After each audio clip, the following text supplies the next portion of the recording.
You are listening to the Air Raid Hour with host Judge Mathis, dog, Tilt Money, dog, presented by the fine folks over at the Cover One Sports Network, dogs.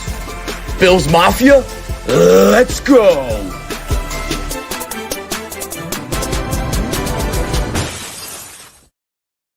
Welcome in, ladies and gentlemen, to another episode of the Air Raid Hour. My name is Steve Mathis. You can find me on Twitter at Judge Mathis, joined as always by my co-host Dave Tilton. You can find him on Twitter at Tilt Money. Together, we are the Bills guys, and this show is presented by Picasso's Pizza and the Cover One Sports Network. And today was going to be a quiet show, Dave. We were going to go through position by position, and we were going to be like, hey, who are some bargain bin free agents out there that maybe the Buffalo Bills could still pursue, and who are maybe some guys we're pivoting to in the draft to fill some of these needs that the Buffalo Bills still have. And sure enough, Brandon Beane gave us some ammunition to work with, because two of the guys that were in our show notes for today end up becoming Buffalo Bills before this show even starts, in wide receiver Trent Sherfield and running back Damien Harris, who each signed one-year deals to join the Buffalo Bills. We're going to talk about these guys and how they fit into the depth chart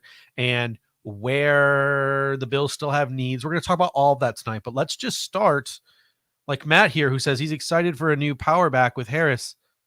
Sherfield, Harris, who are you more excited about and why? Well, I mean, I'm more excited about Harris, I guess I would say, and that's because I feel like Harris is going to have a more clear path to making an immediate impact on the offense. Now, that's not to take away from what Trent Sherfield brings to the table as far as ability, size, hands. We know that, special teams, but I think the running back room needed to be rounded out, right? You had your signing of Hardy, you had Gabe Davis and Shakir and Diggs there in the wide receiver room. So I think just from that standpoint, the sheer fact that you're able to round out that room with Damien Harris, knowing that Motor Singletary signed with the Texans not too long before that, that there was still a pretty big question mark around what was that backfield going to look like? Was Nyheim Hines going to kind of become, the guy as far as the second guy, but he's still kind of, probably going to be the primary return man with Hardy. We'll see. So it was just nice to round out that running back room. And I do think there's a path, obviously, for Damien Harris to get some meaningful snaps on offense. So excitement wise, Harris, I would say is the answer, but both guys really good fits, I think. Yeah, I'm actually going to go with Trent Sherfield here, just to play a little bit of devil's advocate here. And the reason why is because I feel like Trent Sherfield allows the Buffalo Bills to be done at running back now that they've added Damien Harris. Now, of course, they're going to add bodies for training camp, or they could draft a guy, because I don't think Damien Harris's contract, we don't have the numbers yet, but it's not going to preclude you from taking Bijan Robinson if Bijan Robinson's on the board in the first round. Or if there's a guy who slips to the 5th or the 6th round, they're like, man, we had a 4th round grade on this dude. It's not going to stop the Buffalo Bills from drafting a running back, or maybe they find a guy in the UDFA market, because this is such a deep running back class, that has a Raheem Blackshear type of preseason. I don't think Damien Harris precludes you from keeping a 4th running back or cutting Damien Harris when it comes time to cut down in September. But Trent, you know what Trent Sherfield allows you to do? Only keep 3 running backs if you want to, because outside of being a quality 4th or 5th receiver in the National Football League with some speed to burn, inside-outside flexibility, on top of being a really good run blocker, he's also a 4-phase special teamer who guns. And there was some video today posted on Twitter of him being a pretty significant gunner on punts in the National Football League. So now you have Trent Sherfield, you have Saran Neal, that no longer makes you have to go crawling back to Taiwan Jones, barring injury, at any point this offseason. And the Buffalo Bills have the luxury of going 7 deep at wide receiver and 3 deep at running back, keeping a 10th offensive lineman and going 3 deep at running back. So we're going to get more into the specifics of why Trent Sherfield is awesome over the course of the show tonight. But I think the number one reason why I love that signing is because it kind of takes Taiwan Jones out of play. Well, and you hit on it, right? You have been pretty vocal, and I've been in agreement with you around the roster construction and not wasting roster spots on purely special teams only guys. Now there's going to always be a few, but that Taiwan Jones as that 4th running back was really kind of a waste. So at the end of the day, you get a guy in Sherfield who can bring something to the table on offense if called upon. In the snaps that he got with Miami, he was reliable, and we know he's got really good hands. He had one of the lowest drop rates in the NFL, one of the best yak above expected in the NFL, as I pointed out today. So like there is a little juice there that he can bring you on offense as well. So it's not a total, it's not like a total waste of a roster spot. And I say waste somewhat, cynically there with Taiwan, but Sherfield does give you more flexibility in that regard. Yeah, looking at this, a great comment here from Renaissance Man. He goes, we go from Motor, who was 4.66 40, Moss, who's 4.65 40, to Cook, who's 4.42, Harris, who's 4.57, Hines, who's 4.38. So outside of Harris, who that's not the greatest 40 in the world for running back, but it's not terrible either. The addition of Hines, the addition of Cook last season, and now probably put into a more prominent role this season shows that maybe Brandon Beane is going to expect a little bit more speed from this running back room. And it's good to have a running back that sort of counteracts that. I feel like the last couple of years, we've been lacking sort of a different type of running back in the room. They've all been sort of similar in one way or another. Now I know Devin Singletary and James Cook are different, but they were both lacking sort of like in that ability to get the tough yards between the tackles, be a punishing runner, like making guys who try to tackle high pay for that mistake and drag them an extra 5-6 yards. Quality running backs, and James Cook, who's going to be probably the feature back this year, quality running back in Devin Singletary, but it was probably time for him to go, despite the fact that you probably argue Devin Singletary is a better running back than Damien Harris. It was probably time for him and that skill set to go, and this skill set of Damien Harris to come in. Yeah, and I put a tweet right before the show, right, as far as the splits. If you look at their splits, Devin Singletary and Damien Harris both came in the league in 2019 on a per-game basis.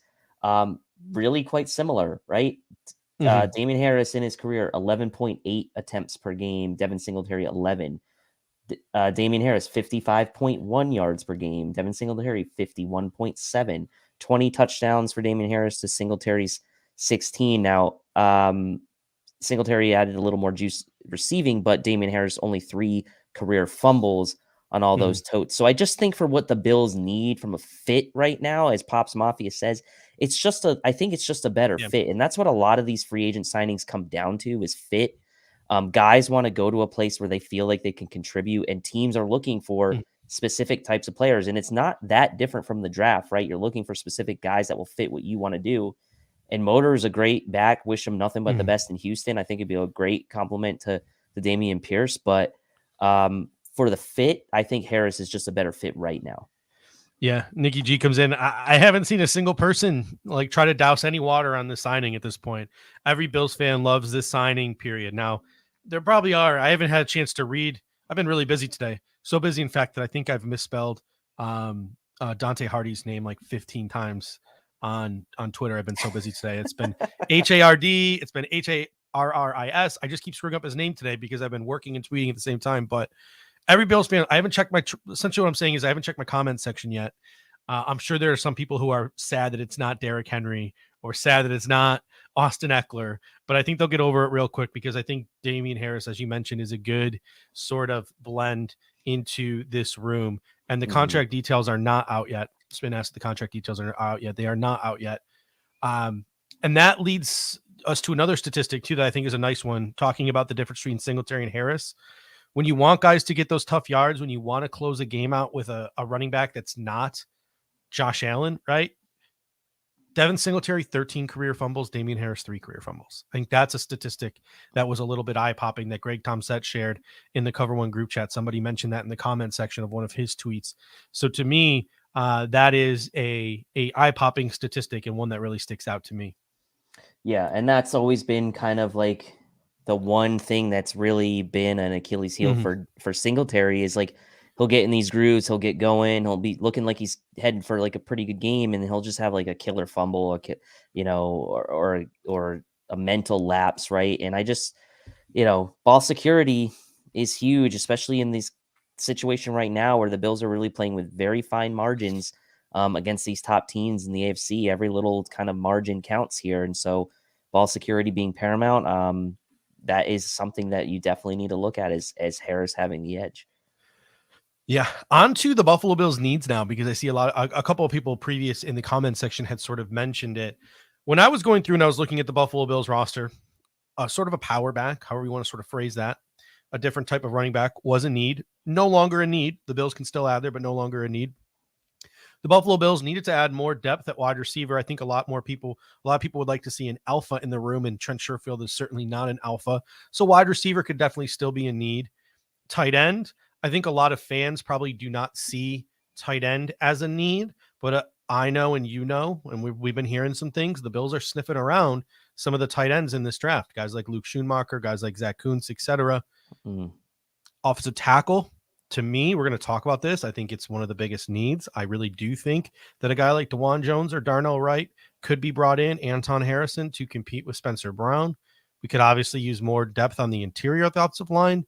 And then we get to the sort of the thing that people don't want to talk about so much, and that is adding to the defense, especially with draft picks. And notably the front seven, right? I mean, that's brutal. We need a pass rusher until Von Miller gets back. We need some guys on the interior. We need a linebacker. And I guess you could probably throw safety depth in there as well, because if Christian Benford and Cam Lewis are corners, it leaves just maybe DeMar Hamlin and Zane Anderson at safety. So the Bills have a number of needs still. Now, a lot of people are like, well, it's the whole team. Every team has these holes. You could pick apart every single team, like we're picking apart and dissecting the Buffalo Bills, and you could probably point to 7-8 positions where they could get better. That's what we're doing because we're Bills fans. If I really picked apart the Bengals roster, I could find probably just as many holes. If I picked apart the Chiefs roster, I could find just as many holes. So I wouldn't overreact to there being such a big number of finger quotes needs for the Buffalo Bills. Not all of these needs are going to be met. Some of them will be over the course of the coming month or two. What sticks out to you right now is the biggest couple of needs, the ones you'd like to see addressed with like high draft capital, or if the Buffalo Bills can find the money, another name free agent? Well, look, I don't know if the value is going to line up for where the Bills are drafting in the first or second round for putting draft capital into this position. But to me, middle linebacker, especially where Brandon Beane came out and pretty much put an end to our dreams of positionless linebackers for the Bills, like Matt Milano not playing middle linebacker for this team. Now, that doesn't mean, I mean, look, we know what Tyrel Dodson is on defense. He's had defensive snaps. We don't necessarily know what Balon Spector is on defense, but I don't really want to go into the season with that big of a question mark. And Terrell Bernard certainly doesn't look like he has the size to play middle linebacker, and wouldn't really peg him for that. So to me, middle linebacker stands out as a pretty big need for, especially as important as that position is to this Bills defense. And as much as they relied on Tremaine Edmonds when he manned that post for the Bills the last 5 years, that stands out to me as probably maybe the number one need. I go back and forth on the number two need, man, because part of me thinks like, okay, we need someone to come in and play right tackle and take that job potentially from Spencer Brown. But then part of me is like, we really need a pass rusher. Like, we really do need someone to hold down that fort for while Von Miller's out. And it's not going to be AJ Epinesa and Boogie Basham. Like, I just don't feel that confidence right now to say that it's going to be one of those guys. I'm fine with Gregory Rousseau and where he is in his development and how he's come along, but I'm not expecting Gregory Rousseau to be that 10-sack guy, edge rushing type guy. I expect him to chip in with some sacks and be that long, lengthy guy who can bat passes down, be good against the run, that complete defensive end. We really are lacking pass rush pop right now. So you could make the case that a pass rusher might be a really big need. And then I'd probably kind of go with number three. It's maybe a toss up between, right tackle competition for Spencer Brown and another receiver. So like more of an alpha type receiver. So to me, that's kind of where I land. And then honorable mention, interior offensive line depth kind of comes in as an honorable mention for me. I'll say, like, I go back and forth all the time too, because like the fan in me is like, go out and get another alpha wide receiver. Like, go out and get Josh Allen, that other just absolute dog in the wide receiver room. But then sort of the more level-headed, maybe like analyst in me is kind of like, all right, chill, like take a deep breath, go get a right tackle, shore up the middle of the offensive line in case guys get hurt, and then focus on that front seven. Add add pass rushers, add defensive tackles, add linebackers. Like that's clearly just create a more balanced team. And I'm like, no, score. Be the most explosive offense in the league. Like, so it's sort of like the devil and the angel on my shoulder right now, sort of as a fan trying to balance what I need. And you're right. It's a difficult decision. It's going to be interesting to see which route Brandon Beane goes, because at this point he can't do both, right? Like if he uses a first, second, or a third round pick on a receiver, he's probably taking away anyone for the, like, if he uses a first round pick on a receiver, he's taking away anyone's ability to challenge Spencer Brown at right tackle. Correct. Like, I don't know at this point if you're signing him off the street, maybe Cam Fleming. Like, I don't think there's a lot of guys on the street that are going to come in and challenge Spencer Brown. If he drafts an edge rusher in the first round, again, sayonara. Spencer Brown is your right tackle. I don't like, you're going to get a good receiver in the second round. I don't know if you're going to get like an alpha dog that's going to come in and challenge Gabe Davis for boundary receiver 2, like in the second round, like a Zay Flowers or a Jackson Smith and Jigba would. And in Jigba, he wouldn't be so much a boundary guy as he would be a slot guy, but to my point. And it's very difficult, and it's going to be really interesting to see where Brandon Beane goes from here. Well, and look, mock drafts are what they are, right? Everything never, like when you're picking 27th, 28th, like it's so hard to predict really what's going to be there at that spot. And it's not like we're picking 8th or 9th where you're going to have a really good idea of 3 or 4 guys that are going to be available.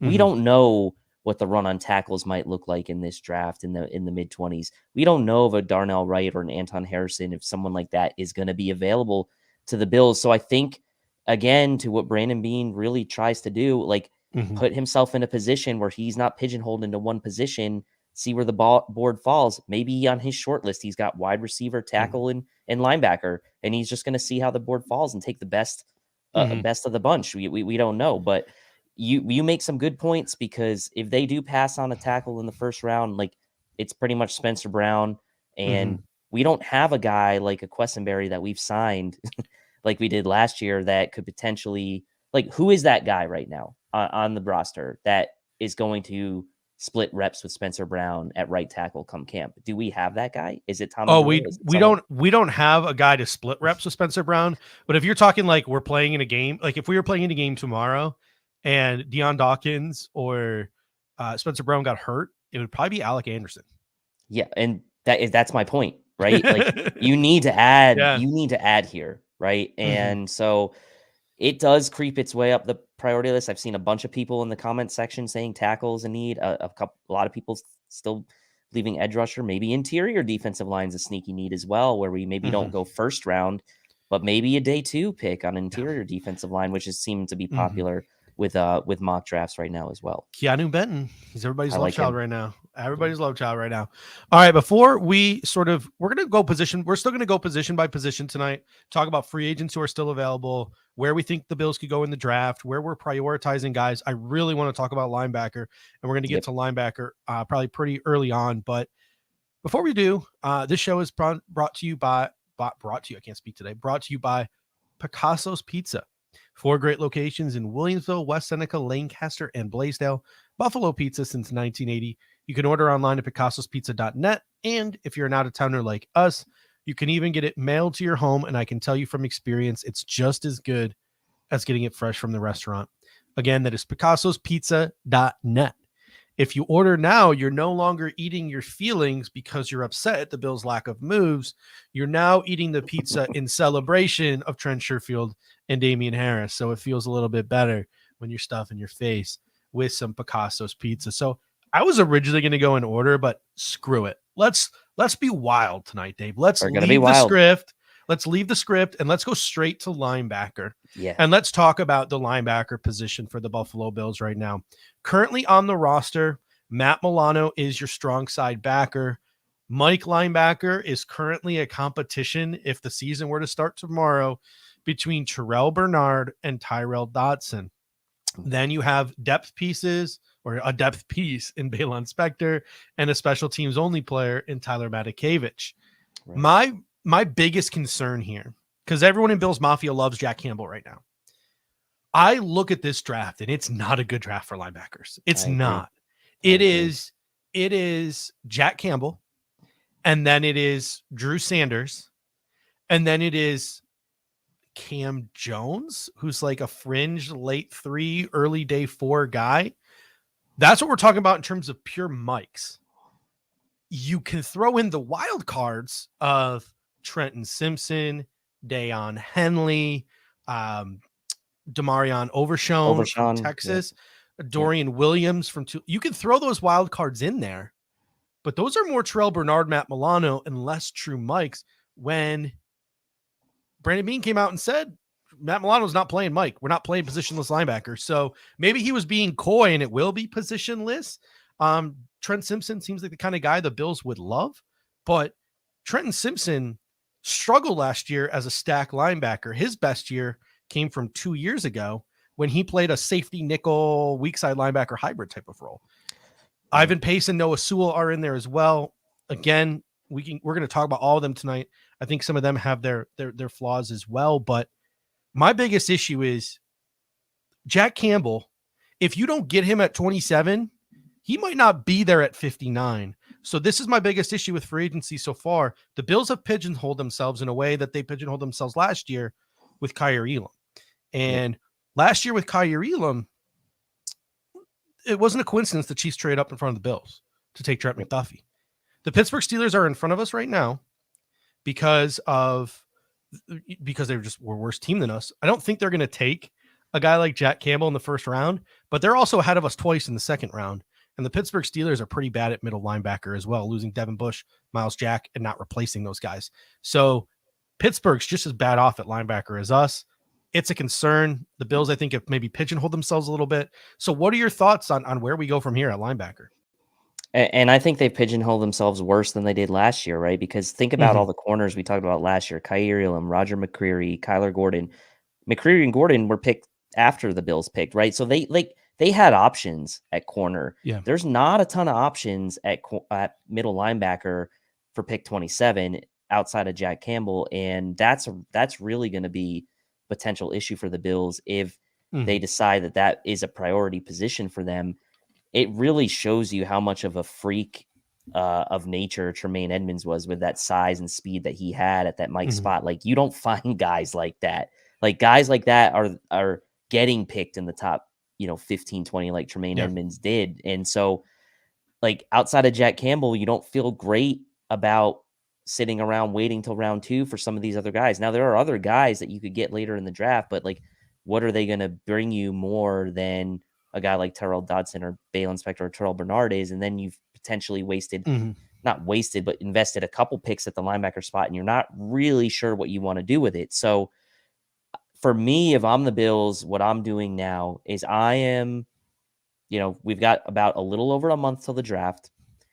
The middle linebacker market right now is essentially pretty thin, right? There's Bobby Wagner's, a few other guys. Anthony Walker Jr., he's visiting the Commanders, but it's like at this point, because the Bills didn't jump on Levante David, obviously they didn't re-sign Tremaine. Like, there's not a ton of incentive, I guess, for the Bills to rush right now into kind of signing a middle linebacker. Now, they could kind of have their hands, like Beane could have his hand on the phone of, a guy, one of these guys' agents come draft time. And if they don't get their guy, let's say Jack Campbell's not there and they don't pick him, like, they could be on speed dial one of these vets. But man, it's a tough spot right now. And that's why I put it as my number one need, not just because of the draft, but just that in combination with how important this position really is to the Bills defense, or it has been at least. And Charles G comes in the great point. He's like, I think Bills fans are overreacting to replacing Edmunds. There's nobody to replace him. 100%. There's nobody to replace him. And that's why Brandon Beane's comments were concerning, because I was not stressed. I was not, because I thought that Matt Milano could. And again, when I said like Matt Milano to middle linebacker or Mike Milano, when I was like saying those things, I didn't mean that as in like an every down circumstance. Like, he is 100% replacing Tremaine Edmunds. But if you go to this sort of like positionless approach where guys are moving around, you're essentially like bringing a third safety onto the field and having one type of linebacker. That brings guys like Dayon Henley into the equation. That brings guys like Trent Simpson into the equation. That brings guys like Demarion Overshone into the equation. That brings free agent guys like Quan Alexander into the equation. Free agent guys like Deion Jones. Like, it brings more dudes into the equation. But if you are looking to straight up just replace Tremaine Edmunds and what he does, It's Jack Campbell and Drew Sanders. Like, that's it in this draft. So you are banking so much on one of those two dudes being available. And I don't think, maybe we're wrong, because like Chad Muma, we thought he was going to go earlier last year than he did, and he went later.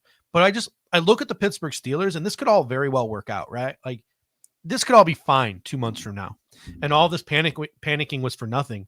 But this is going to be a long 2 months, especially for me. And I know it probably will be for you, and it will be for most fans. Until we see a name, we're going to be super just stressed out and anxious about what the Buffalo Bills decide to do. Now, Jack Campbell, again, is he the athlete Tremaine Edmunds is? Not quite. Can he 100% do what Tremaine Edmunds did? Probably not. Is he a rookie going to take his lumps? 100%. But he's the guy who's most closely going to fill the Tremaine Edmunds role. Drew Sanders, boy, you are betting a ton. You are betting a ton on him developing, and him developing quickly, because this is a former edge rusher who moved to off ball just last season. You can tell when he's fitting the run, he misses a ton of tackles at the line of scrimmage. Like, you think some of the Bills linebackers and some of the Bills tackling issues are bad on running backs at the line of scrimmage. Look at some of the Drew Sanders lowlights. They're not pretty.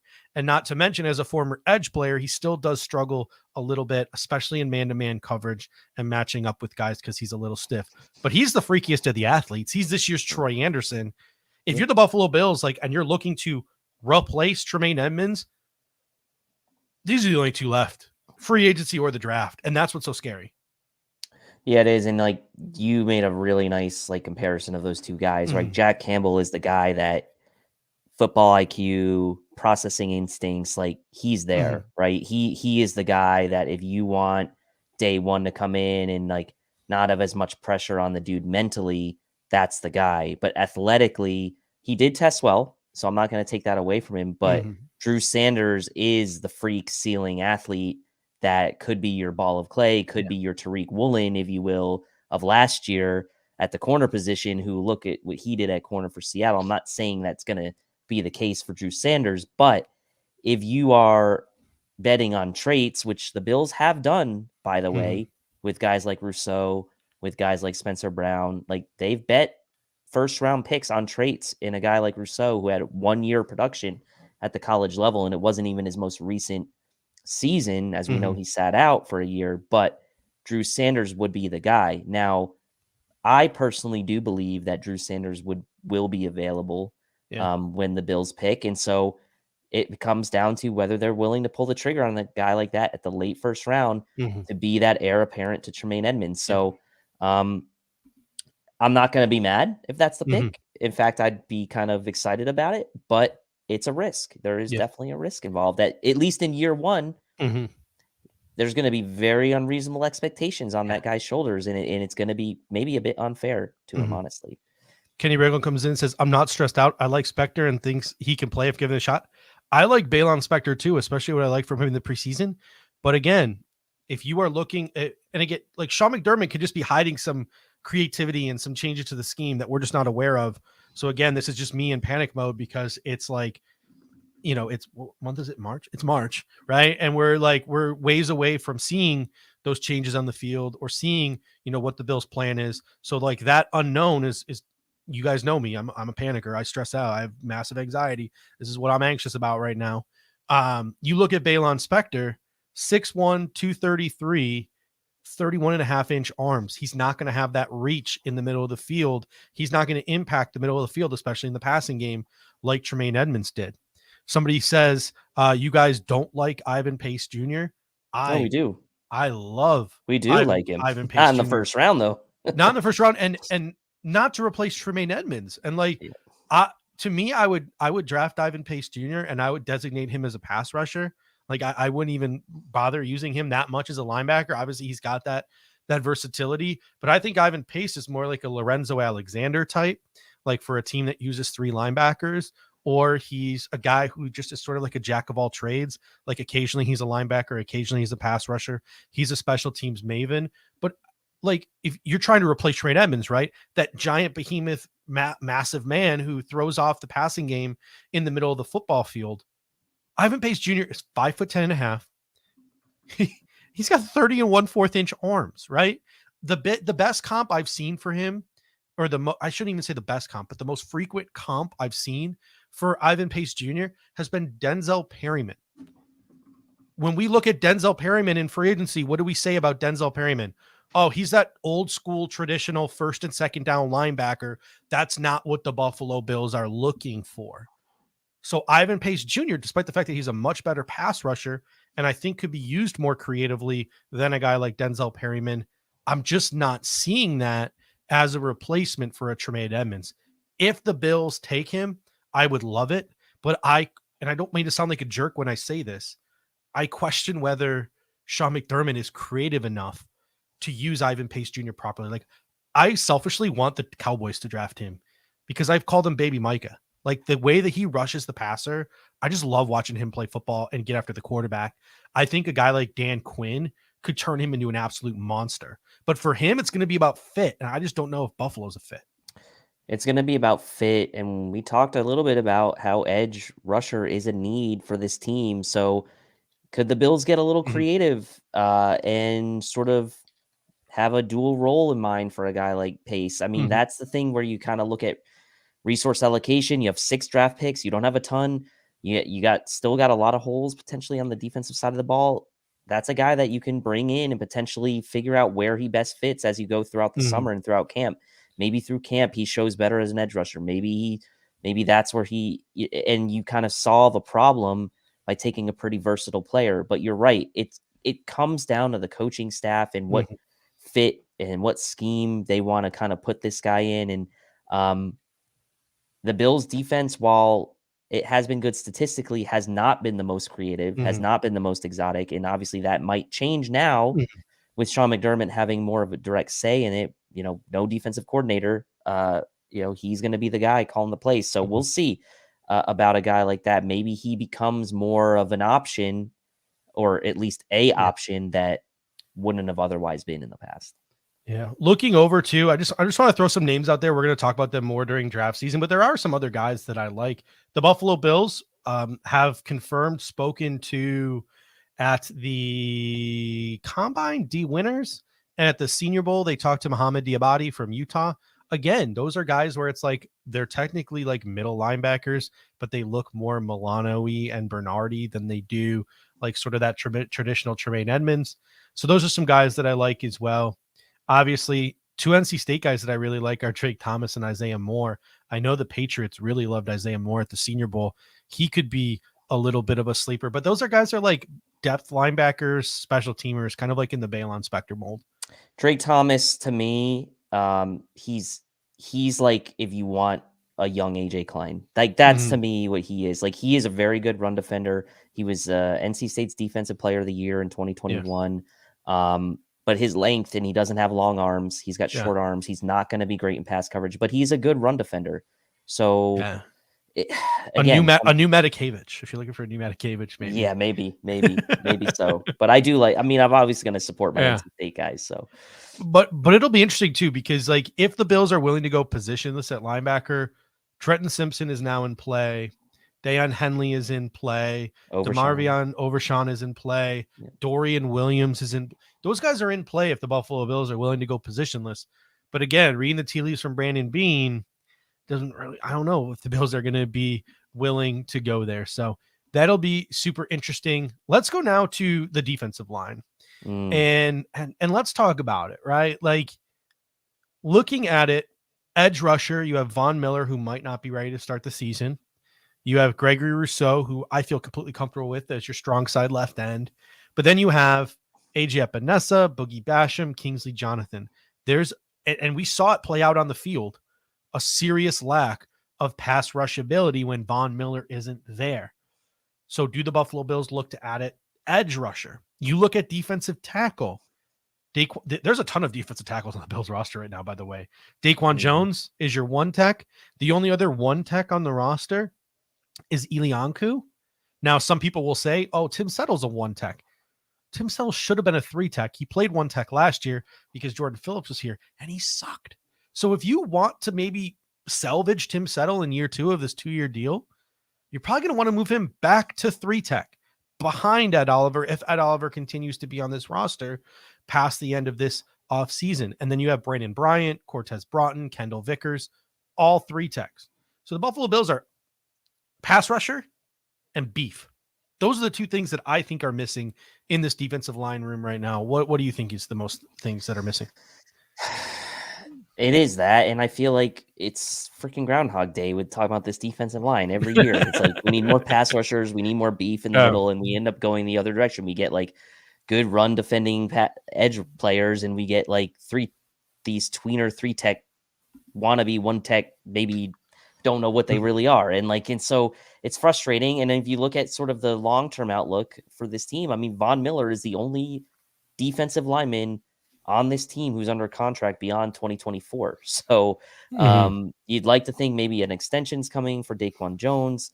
You'd like to think that they will roll Tim Settle back to that 3 tech position, but there are some needs here, and people, we don't want to talk about it necessarily because the Bills have invested a ton of draft capital into this defensive line between Rousseau and Epinesa and Basham and Oliver, and it's just like, where are the dividends? You're still waiting to see them. And it's tough because there was the story that came out, was it yesterday, that the Bills were maybe interested in Poona Ford. Like, to me, that would be a welcome addition, depending on the price tag, to kind of go into the draft, because it's like, it gives me like a reputable, interior player. I think he was like an edge, like for Seattle's 3-4 or something, but he's really an interior player. Yeah. Would be an interior player for the Bills, but they need beef, man. They need to not have such key man risk with a guy like Daquan Jones. And we've seen that, at least in the way the Bills have approached free agency and the guys that they can identify, it seems like it's a little bit easier for them to find those 3 teching guys in free agency, that I wouldn't mind putting some draft capital into a beefier 1 tech type of prospect in the draft, like a Keanu Benton, like we've talked about, because we saw what happened in that game last year against the Bengals without Daquan. Like, there's so much key man risk on a guy like Daquan. And we saw what the impact was without Von Miller setting the table, like without that pure pass rusher. So yeah, these are big needs. And we could see the Bills address them early, honestly, in the draft. Poona Ford with honestly one of the weirdest bodies. It's what got him underdrafted, kind of the way Grady Jarrett got underdrafted short, all those years short. ago. 5'11", 310 pounds. Yeah. So, and good again, leverage. Great leverage. Greg Thompson made a great comment. Like, he's like, listen, like, this dude's a 3 tech. Can he do 1 tech stuff? Yes, he can do 1 tech stuff. So kind of like Tim Settle. Can he do 1 tech stuff? Yes, but dude's a 3 tech. So, again, Poona Ford is a great player, and I will be more than welcome to add Poona Ford to this roster. But again, now you're putting Tim Settle back in lingo, unless Ed Oliver, you find a new home for Ed Oliver. I'm not sold on Ed Oliver. I made it pretty clear, like, I'm over these 280 something pound 3 techs.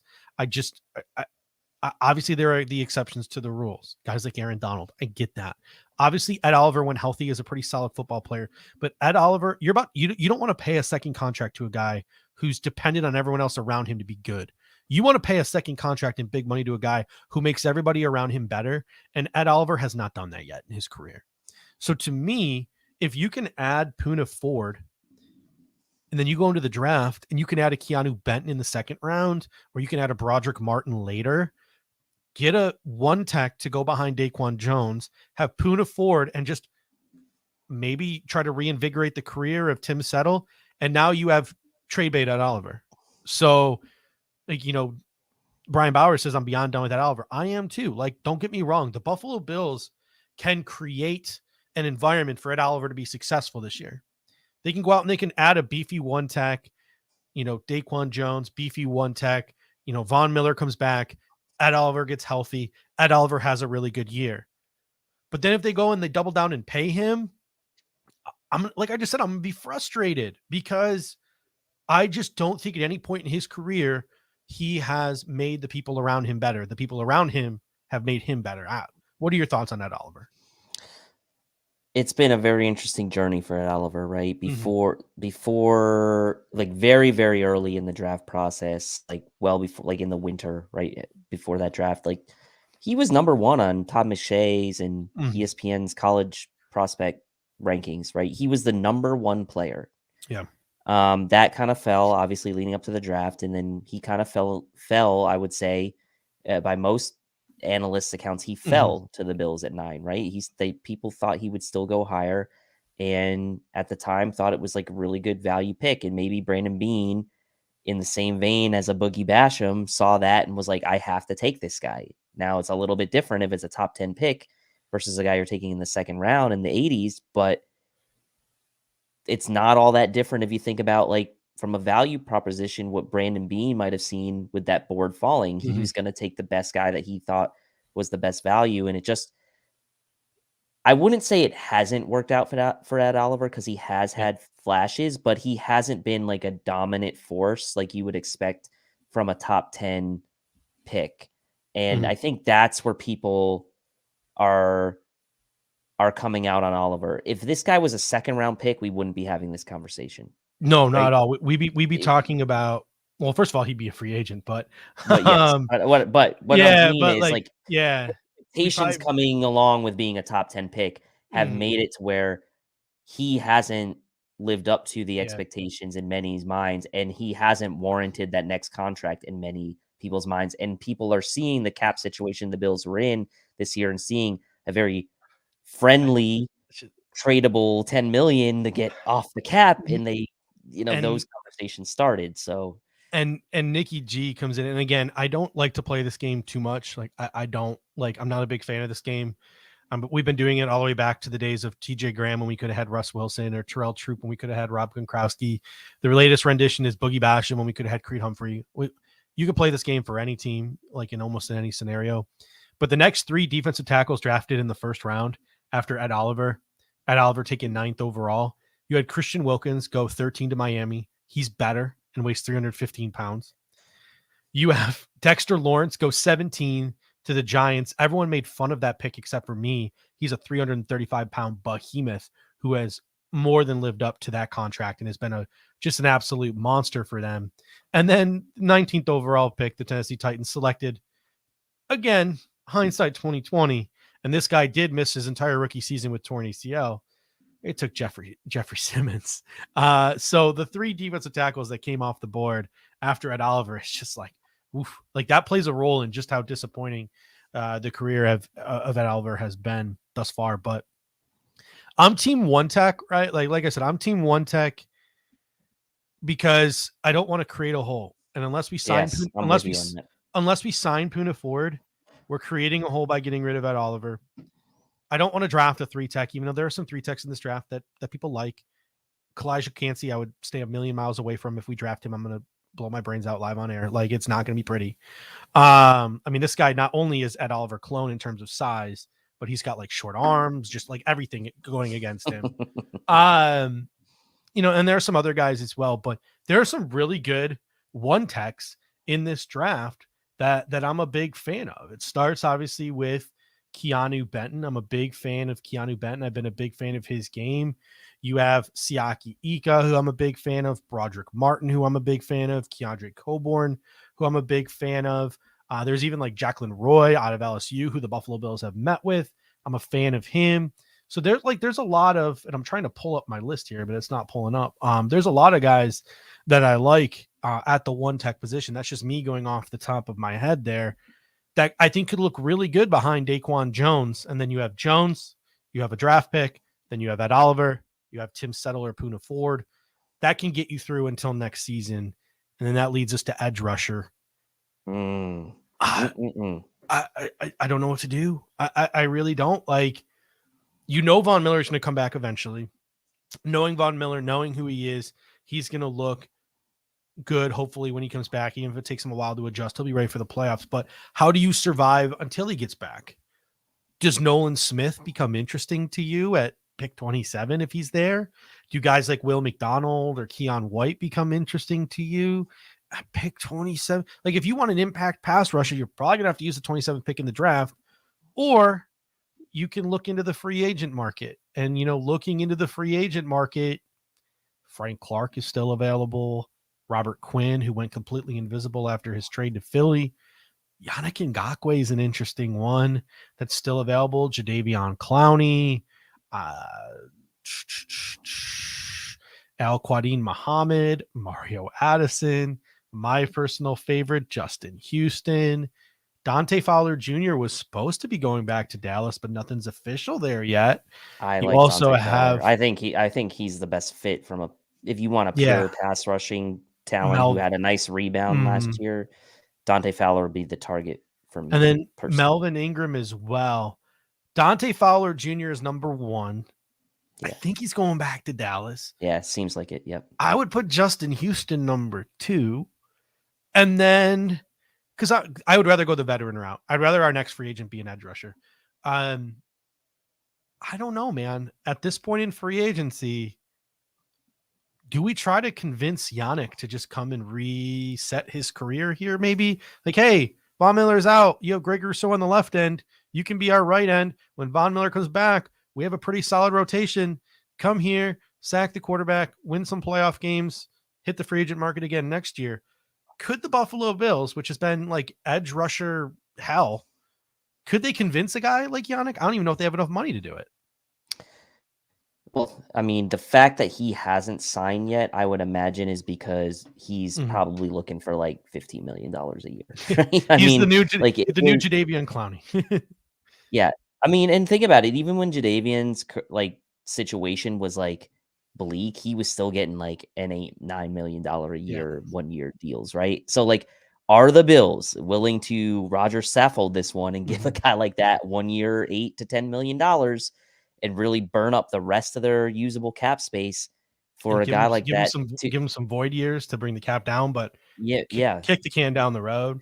But bridge that gap until Vaughn gets back, and then hope that when he does come back, you're in a situation like you were in the beginning of the year last year when you had Von Miller healthy and you had Miller and Rousseau and Basham and Epinesa in this really nice rotation. That's a big investment to make if you're the Bills. But if you really don't want to sink the 27th pick into edge rusher and there's not a guy that really fits like a Nolan Smith, who like on paper is not a fit really for the Bills, but is really kind of talent wise, who a guy that I would love to add. It's a tricky proposition. And then you like think about it, right?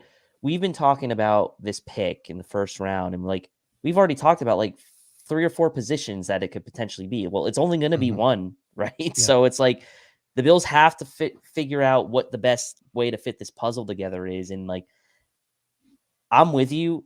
I would go out and get an edge rusher in free agency, but I would probably, I'm with you. I would try to, if Dante Fowler is probably gone, Justin Houston shouldn't command a lot of dollar. Like that would be the route I would go, because at least early in the draft to me, like the best guys seem to me to be guys that the Bills wouldn't traditionally go after. So that's why.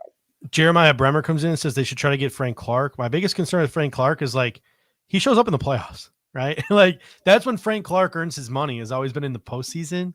And someone says Clark a Jet, so maybe he signed with the Jets and I didn't see it, but he sort of like made his money and made his name for himself like in the postseason since he's left Seattle, not so much in the regular season. And we're trying to fill Von Miller's shoes like early in the season. So it sounds kind of weird and petty, but that's the reason why I'm scared away from a Frank Clark.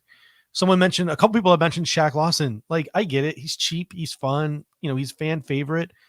But guess what? Von Miller went down last year. We had Shaq Lawson, and the defensive line was bad. Like, really, really bad down the stretch. Once Von Miller gets hurt, like they couldn't touch quarterbacks without Von Miller. And Shaq Lawson, and it's not Shaq Lawson's fault, but it's not his fault. He's not the solution though. Because he's like, if Boogie Basham didn't exist, Shaq Lawson would be a Buffalo Bill again right now. The Bills would have re-signed him already, because that's what he is. He's like a third or a fourth defensive end in a rotation. He's a fan favorite. He's a guy who gets 3-4 sacks a year, fits the run, and just like everyone loves him because he plays his role.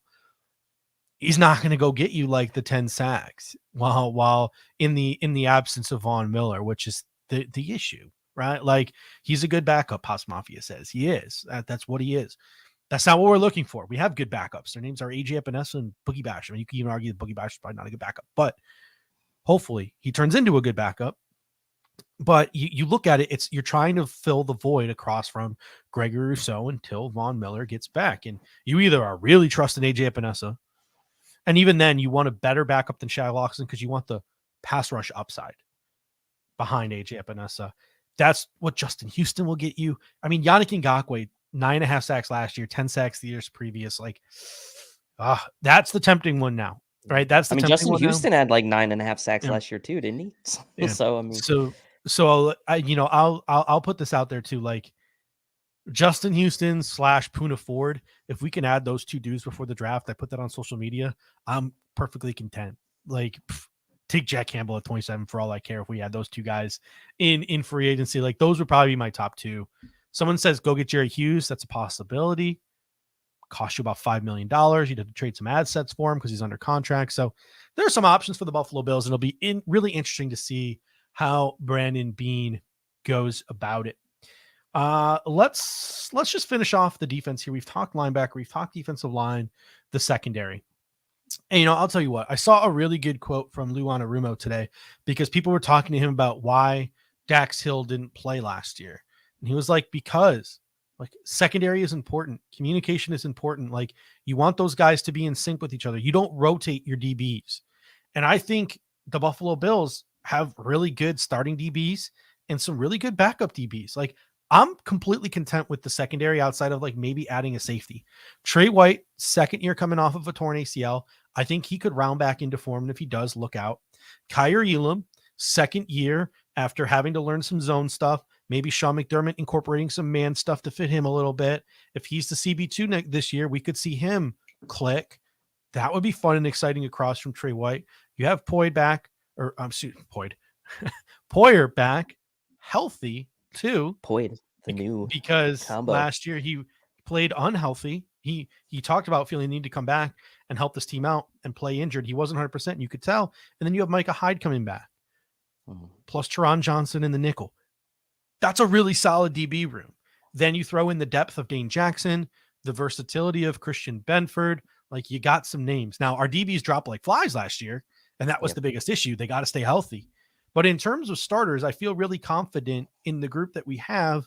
Obviously, we might need to add a corner or two in the UDFA market or late in the draft, and maybe we can go as high as like the third or the fourth round for another safety, even though it's a weak safety class. So probably not. So there are some other people who could be added to this list, but I'm pretty content with the way the Buffalo Bills secondary is looking right now. What are your thoughts? Yeah, I mean, look, this is a room that really rounded into form over the course of really the end of last season. Although Micah Hyde didn't come back, the optimism about him potentially coming back, where there was a point in time where we weren't sure if he was going to even play football again, potentially with the injury he had. Those conversations were had. Knowing though that he had another year on his contract, the hope was that he would, and the fact that he at least seemed close to coming back, and if we were to make it to that AFC Championship game, I think bodes well, at least for his health heading into the summer. And then, look, getting Jordan Poyer back, I mean, let's be real. Like, it was not likely.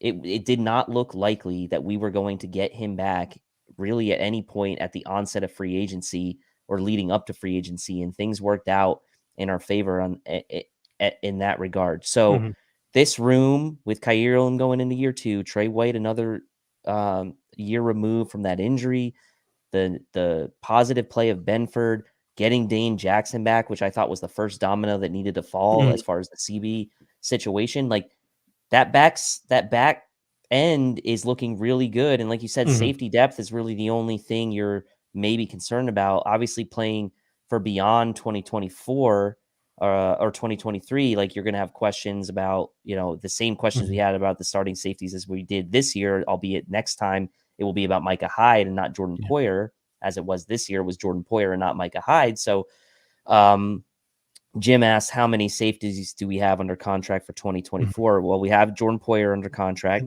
and we have Zane Anderson and Christian Benford. So the way I look at it too, the secondary in totality, right? You have Trey White under contract, adding into 2024, Elam under contract, Benford under contract, Dane Jackson will not be under contract. Teron Johnson will be going into the final year of his contract, 2024. Poyer's under contract, and then Hyde will not be. I really would not be shocked if by the end of training camp, if Micah Hyde comes back and shows that he's healthy, they tack on another year to Micah Hyde's deal to match it with Jordan Poyer. That would not be something that shocks me. But then again, maybe they see Jordan, like we talked about it when Jordan Poyer left, we thought Jordan Poyer was gone. Micah Hyde's going to carry the torch. He's going to groom the next safety, not opposite of him, and then we'll replace. So now maybe the narrative could be Jordan Poyer is going to be the one grooming another safety, 2 years from now. But my guess is the Buffalo Bills are just going to tack another year onto Micah Hyde's deal to match with Jordan Poyer's if he can prove that he's healthy in training camp. Yeah, and I think that how do the Bills want to like have these guys right off in the sunset, right? Do they want to have them right off together and have two holes, or do they want to try to stagger this thing to where they can have that understudy type of thing and they're not in that situation where they're having to replace two starters? It's a very interesting, because like for 1 year you would probably want those two guys back together again, but then you can create potentially a huge issue for yourself in 2025. But maybe that doesn't matter, right? Maybe the Bills want to say, look, we have another 2-year window with these two guys playing at a top at a high level, and we think we can win a Super Bowl with them at the back end. Then they might be willing to do that. So it's going to be fascinating, and it has been for the last couple of years to see this safety sort of how they've extended Hyde and they've extended Poyer, and they kind of have like done these little bursts of extensions with them and like taking them really pretty much right to the ends of their careers. So yeah, but that was a great comment by Jim, just because, I mean, we've seen Brandon Beane always try to draft like a year ahead. Like think about the holes that are going to be filled. And that's sort of one of the reasons why maybe rookies haven't gotten as much play as we would have liked, because he's thinking about the future and not so much the, the present. But at the same time, he also made it a point in one of his press conferences this offseason to say, like, hey, we might not have that luxury this year.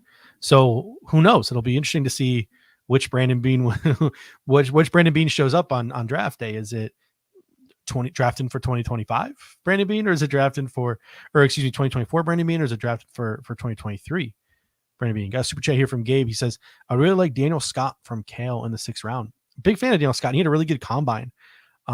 He's one of those guys that's going to be sort of earmarked when we get to the draft shows as a guy I think could rise up the boards and be like an early day 3 pick. Like I think 6, based on his combine, based on his 2021 tape, I think a guy like Daniel Scott could go earlier than where he's going in some of these simulators, which is like the 6th, 7th round.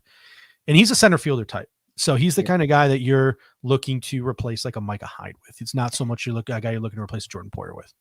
Yeah, I agree. I mean, look, I like Daniel Scott. I think the one thing that gives me pause is, I mean, Damian Parsons over at the Draft Network, like when he says that he felt like him as a prospect, he lacked enthusiasm, like, and it lacked, he did maybe that. Cal.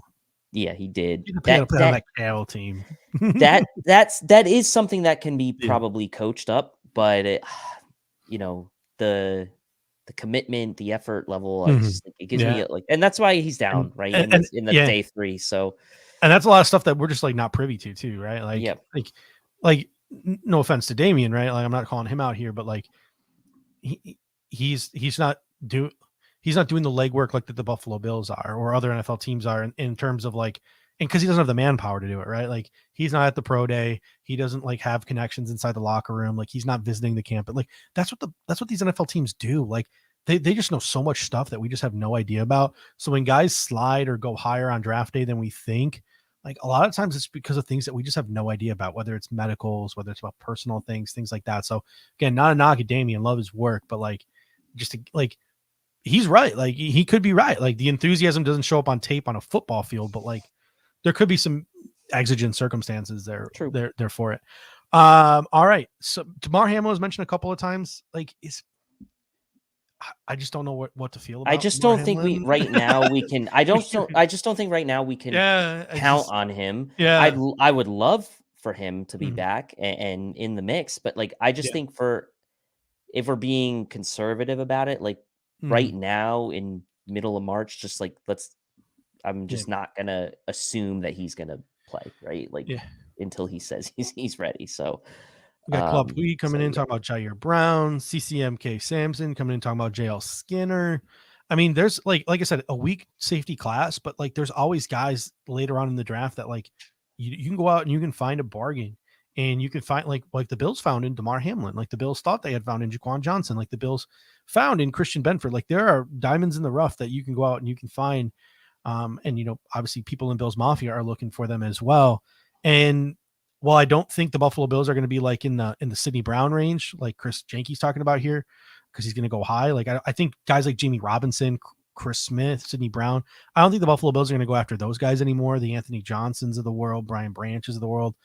But I think the Buffalo Bills could 100% still take a safety to develop because of the questions surrounding guys like DeMar Hamlin, because there's not a lot of bodies back there on day 3 of the draft. And any of these guys could be it. And who knows? Chris Smith's combine and pro day were so historically bad that maybe Chris Smith is available for us in like the 5th or the 6th round. And we all know how much some of these guys here at Cover One, guys like Pro Anth, love Chris Smith. So if his testing dinks him to the 5th round and Chris Smith is just sitting there, Brandon Beane might pounce. I don't think the Bills know or care what Raz is, but you've seen them historically take high Raz players. Chris Smith has definitely not fit that bill, so maybe he's off the Bills board entirely, but who knows? Who knows with the Buffalo Bills falls?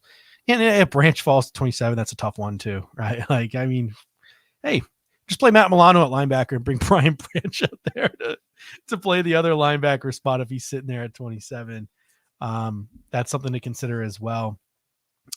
Nickel safety type of player, hybrid, just an all-around good football player.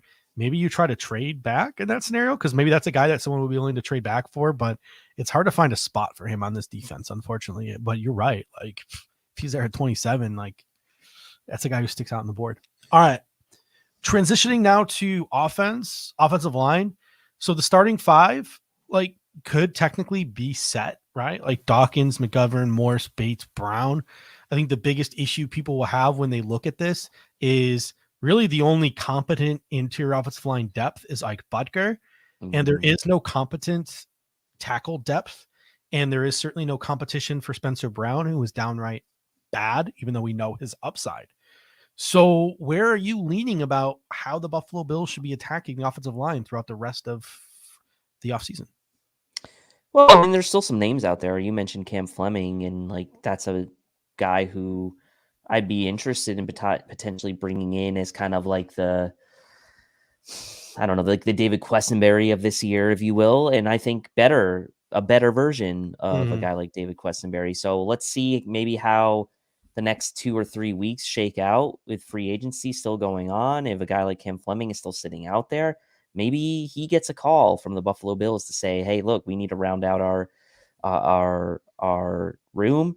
Right now, Spencer Brown is our penciled in right tackle. You'll have a chance to compete for that position. And then it's still, again, does not preclude the Bills from addressing tackle early in the draft if they want to go that route. So for me, this unit, as much as we were excited about bringing in Connor McGovern, still needs a lot of TLC. I'll put it right. We got Ike Butker back. I know we signed Connor McGovern, but the depth is concerning, right? The depth is really concerning right now. Yes, Greg Manx is there. Yes, you have guys like Alec Anderson and Ryan Van DeMark there who are going to likely be there through camp. But Saffold's gone, Questenberry's gone, Van Roten's gone, Hart's gone. Like, you need bodies to bring into camp. And Chris, yes, were the Bills kicking the tires on Brandon Shell? Yes, there was a report out there that they had been sniffing around Brandon Shell. But as Eric pointed out, and I agree with him, he's just a guy as well. Cam Fleming would get me a little bit more excited than a guy like Brandon he's my Shell. guy. But yeah, it's just tough, right? The Bills have shown a propensity since Aaron Kromer got here to go after high Raz guys, and that's not Cam Fleming. Correct. Cam Irving would fall into that category if you're looking for another Carolina connection guy, but I'm not very high on Cam Irving. So, look, I think the Bills have to. I think right now the Bills are. They will have to sign someone else to this group. Like they just don't have the bodies right now to take into camp. So sign, draft, like it could be both. But the reality is like if Brandon Beane really wants to put his money where his mouth is when it comes to the long-term protection of Josh Allen, like cool, Connor McGovern was a good start, but it's not the end for me. There has to be more done here. Pyro Pooch comes in and says, could Bergeron still be there at 59? I'll tell you what, like he's one of the names, and again, like this is all crapshoot. Like we have no idea, but he's one of those names that just like every day it seems like I'm hearing somebody talk about Matthew Bergeron. And like when I say somebody, I mean like a national pundit or a national insider or a Baldinger national was talking like about scout. him Yeah, like yesterday. Yeah. to the point where it's like I wouldn't be shocked if he slips into the back end of round 1 or goes in the first 10 picks of round 2. So a guy like Bergeron, I think, could make sense. Like he could be in play at 27. Like that sounds weird. Like again, that's me like put going out on a ledge. But like it wouldn't shock me, right? Like that's a guy who can come in day 1, compete with Spencer Brown at right tackle. He played left tackle at Syracuse, so he's got that flex to be the backup of Deion Dawkins. If he doesn't win that competition outright over Spencer Brown, he also has the ability to kick inside to guard, so he can be like your right guard, right tackle backup. Like he's just got a ton of flexibility. So even if he's not starting from day 1, he is a versatile chess piece backup who's going to be a starter on your offensive line for a long time. But if you really at this point in the process want to replace Spencer Brown at right tackle, make Spencer Brown your left tackle, right tackle backup because he's got that upside, right? That athleticism to play the left side. If you want to make him a backup, it's got to be at pick 27. Like, Yep. Like guy you'll get in the second round, a guy like Blake Freeland, that's just Spencer Brown. It's a high upside guy. If you want to replace Spencer Brown, it has to be at 27. And Connor Rogers over at PFF, he was talking today, sort of backs up what we've been hearing from the Cover One guys who are in Mobile. Brandon Beane was fixated on those right tackles in Mobile. He couldn't keep his eyes off of DeJuan Jones and Darnell Wright.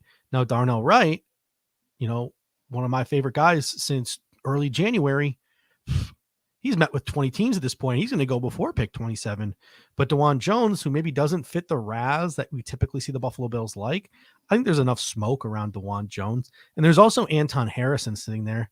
And like I said, like, again, I'm just thinking out loud here. Even a guy like Matthew Bergeron at 27, or if you want to trade up in the second round or trade back into the early second round, could be in play. But like, those are like the 4 dudes that could replace Spencer Brown if you're really looking to replace Spencer Brown. Yeah, and I think you hit it spot on, and I totally agree with if you're replacing him, it's pick 27 or or it just becomes another gray area competition, right? And Yeah. I'm not saying competition's bad, Mm-hmm. but for me, I would rather the competition be between Spencer Brown and a veteran and not sinking the draft capital into hoping that like one of those guys separates themselves, because then you've essentially spent 2 draft picks on one starting spot. And that's valuable, right? And so yeah, I mean, it is still valuable if you take a guy at 27 and he's your unquestioned starter, and then Spencer Brown becomes a swing backup, then I'm kind of okay with that resource allocation from a draft capital standpoint. Spencer Brown being a 3rd round pick, fine, okay. But yeah, the tackles are in play. I've been kind of quiet on the mock draft front. I haven't really put out any mock drafts yet, but like I started messing around with them today, and I found myself in almost every single one either taking Anton Harrison or Darnell Wright with that pick, depending on who was there. And I tried to kind of vary up the parameters a bit and try to, mix it up. And those are the guys that I kept taking. Now, DeJuan Jones, that's an interesting one. Is he a fit? I don't know. And then as Gabe's saying here, if we trade back, would you rather take him? Or what are your thoughts on Johnny Michael Schmitz and Blake Freeland? We love Blake Freeland, but again, he's like, I think he's more of like a testing freak, and I don't know how. He's this year Spencer Brown. So like, I think he'll go on day 2. Where on day 2, I don't know. But like, that's another ball of clay more so than it is. Like DeJuan Jones started games at Ohio State, right? Like Darnell Wright started games in the SEC. Anton Harrison has started some big time game. Those are guys who are battle tested in like major conferences. You could plug and play. Even like Matthew Bergeron in the ACC, you could make an argument, even though he's less refined, he's definitely a tier below those 3. Like Blake Freeland, that he played for BYU, but like, so it's different. So maybe he's got a little less of a learning curve than Spencer Brown, but you're right. To me, he's the test tube guy this year. He'll go somewhere on day 2. Hope you could turn him into something, but if the Buffalo Bills drafted Blake Freeland, I just feel like you're just adding Spencer Brown to compete with Spencer Brown. Like, and who knows, maybe Blake Freeland is wired a different way and is better and reaches that ceiling that Spencer Brown never could, and it works out, but This is so risky. Yeah, and this is a tough spot for the Bills because, again, like there is a chance that Wright, Harrison, and Jones are all gone by pick 27. I mean, I'm not Yep. saying it's like a high likelihood, but there's a likelihood that that could happen. And then what do you do, right? Do you take a Bergeron? Then your scenario of a Bergeron being potentially in play at 27, but there have been also other analysts out there who have said that he could look more like a long-term guard as well. So it's like, is he really going to be a right tackle for you when there's the question of maybe that of a fit at that position as well in the pros? So it's a tough spot. I like that Brandon Beane has allegedly been having the googly eyes for these right tackles at Mobile, which is it is nice to hear. But again, looking at the depth of this offensive line, like that can't be the only move, and signing a vet off free agency right now can't be the only. Like, there's got to be a combination of moves made here to really round out this line. So, it's tough. Osiris Torrance is interesting because like really there's no flex for him. Like he's a right guard. So like that's where it's tough. I know the Buffalo Bills have met with Osiris Torrance, so that's intriguing. So now if you draft Osiris Torrance, you're making Ryan Bates one of the best interior offensive line backups in football. And then Ryan Bates is your successor to Mitch Morse a year from now, and your insurance policy behind all three of those guys on the interior. So that's intriguing as well. I wouldn't mind if the Buffalo Bills took Osiris Torrance at 30. I think everyone in Bills Mafia has really moved off of it for the most part. And then John Michael Schmitz, to me, and Merck, our guy Merck, made a great point on Twitter. Is like, if you're sitting here debating whether, to take a guy at 27, if you think a guy is a top half of the second round pick, he's more than capable of going at pick 27, just because of the variance in grades between a guy at 27 and a guy at 39, 40. It's just so razor thin. If somebody takes John Michael Schmitz in the first round, that's not a reach. Like, he's a plug and play center. Now for the Buffalo Bills, you're like, well, we have a center. And then we have a guy in Connor McGovern. We have a guy in Ryan Bates. Like, okay, cool. He's a 3-position backup, John Michael Schmitz. And then he eventually succeeds Mitch Morse at center a year from now. So again, fans might love it and hate it at the same time because they love the player, but they hate the fit in terms of immediate impact on a team that we feel like is a contender. But who knows? Maybe John Michael Schmitz beats out Ryan Bates and is your starting right guard, the old Eric Wood thing, and then kicks into center, and then Ryan Bates, who's a really good backup, then becomes the right guard again next offseason. So a lot of different variables that we could talk about on draft day. Steve Avila is a name I've seen a couple of times in the comment section. Much love for Steve Avila as well, one of my favorite players in this draft. But Andrew Miller comes in the super chat. I always appreciate you, Andrew. He says, thoughts on Fluker for vet OT. We should do a mock tonight also. We're getting a little late tonight. I think maybe we'll start next week with the mocks, but Fluker's always been just like a guy who's been around in the league. I'm not gonna lie to you when I say I haven't done too much work on him, but well, I think a top heavy guy to me. Well, the reason I think Andrew's asking that, because I think there was like a video of him like just completely shredded. Like, I think he was working out at was it Alabama's pro day? Like, I can't remember. So he's trying to get back in the league, huh? I think so. Yeah, I could be someone can correct me, right? But I believe I was looking right before the show. I think he was like doing some kind of workout at some. I think it was Alabama. Could be wrong. Pro day, but he looked. He's a specimen. He looked pretty good. Yeah. To me, he's always been more guard than tackle, but that's interesting. Right. Luke Moaning comes in and says, need some more love for Joe Tippmann. Man, the Big Ten centers this year too, right? Tippmann, John Michael Schmitz, Whippler, the guy from Michigan whose name I'll never learn to pronounce. OC. We'll just call OC. I mean, the Big Ten centers this year, like I think 1, 2, 3, 4, like they're the dudes this year. And Tippmann too is more on the Mitch Morse mold at 6'6" too. So I think he honestly fits into that like prototype that Aaron Kromer is looking for. Like, and he could be a guy who, even though he's played mostly center at Wisconsin, could play a little bit of guard before he kicks into center as well. So that's always a name to keep an eye on at pick 59. But I've said it before. I think Tippmann goes in the first 10 or so picks of round 2. I think he could upset John Michael Schmitz and be the first center off the board. And this is a real interesting comment from Jim Wickens here, if you want to read it. Yeah, he says, can Bates play right tackle? And he has, and that's not something he has put on weight since we brought it. Like, he was a college tackle at 305, 310. The last I checked, he was like 330 now. So a little bit different of a story.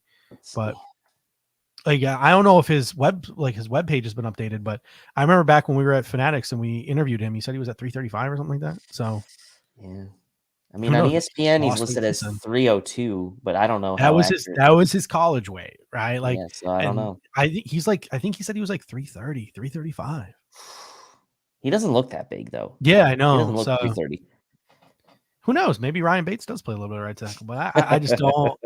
I don't see it. I don't see that too much, but it'll be I do really like Ricky Stromberg. Chris mentions in the comments. I do like him as a later round center guy. Yeah, I mean, at the end of the day, like, I love a lot of these day 2 interior offensive linemen, but just with what the Buffalo Bills need, I can probably also list off, like, I'm not going to do it right now, but I can probably list off like 10 dudes in like the 4th or the 5th round the Buffalo Bills could grab that I can project being a significant contributor in the National Football League. Guys like John Gaines, guys like Jackson Kirkland, like Chandler Zavala. Like, there's so many dudes in the middle rounds too. I always end up falling in love with Nick Salivardi from Old Dominion. Yeah, he's one of my favorites. Just so many like middle round interior offensive linemen that I fall in love with every year, and this year is no different. All right, before we head out of here, we still got to go round back to the offense. We talked about offense a ton at the top of the show. So if you're looking for like extensive conversation on Trent Sherfield, on Damien Harris, you can rewind back to like the first 10 minutes of the show. But we'll get back to running backs and wide receivers in a moment. But quarterback, Josh Allen, quarterback 1, duh. Kyle Allen brought in to be quarterback 2. He is a guy who was a very minimal deal, 1 year, $1.35 million, very minimal guarantees. He's a guy who's played in this league, started some games, played really well in some of them, played abysmally in some of them. He's pretty much the roller coaster that is a backup quarterback. And I mean, he was a 5-star recruit out of high school. He beat out Kyler Murray at Texas A&M. He's the reason why Kyler Murray transferred to Oklahoma, but then he flamed out at Texas A&M, ended up at Houston, late round draft pick. So what are your thoughts on the other Allen, Kyle Allen, and your thoughts on the Buffalo Bills quarterback room? I mean, it's not all that different from last year with Case Keenum. It's like, okay, can this guy step in in short term if need be to kind of keep the train on the rails? I would say less so than Case Keenum, to be honest. Like, I probably had more faith in Case Keenum to do that, but I also think Kyle Allen physically is more talented than Case Keenum. So you're kind of trading maybe some of that veteran know-how and Case Keenum probably a little bit more successful in his career than Kyle Allen, obviously to this point, but I'm not really going to spend a lot of time worrying about the backup quarterback situation for the Bills, because at the end of the day, if Josh Allen does miss time, that's really going to be the season for the Bills. And we saw him play through that partially torn UCL last year when they could have put Case Keenum into games and they chose not to. Still feeling like an injured Josh Allen was giving them a better chance to win. And so for me, this becomes just like a non-discussion point. If the Bills want to go and bring in a UDFA to add to the room, to kind of maybe have another arm in camp, cool. I don't think they should draft a quarterback personally. With only 6 picks, I wouldn't be opposed to going after maybe your guy Dorian there in day 3, but like, I'm not banging the drum for them to take a late round quarterback this year. Yeah. What I like about this contract too is it doesn't really limit the Buffalo Bills. I think the Buffalo Bills probably maybe wanted a better backup, but no backup was willing to bring their price down to what the Buffalo Bills could afford, or maybe the Buffalo Bills are just a little tighter in the purse strings this year because of the situation and some of the other holes they need to fill. But if the Buffalo Bills get to training camp and they realize like, oh shoot, Kyle Allen sucks. Like, there are still dudes out there on the street, Mason Rudolph,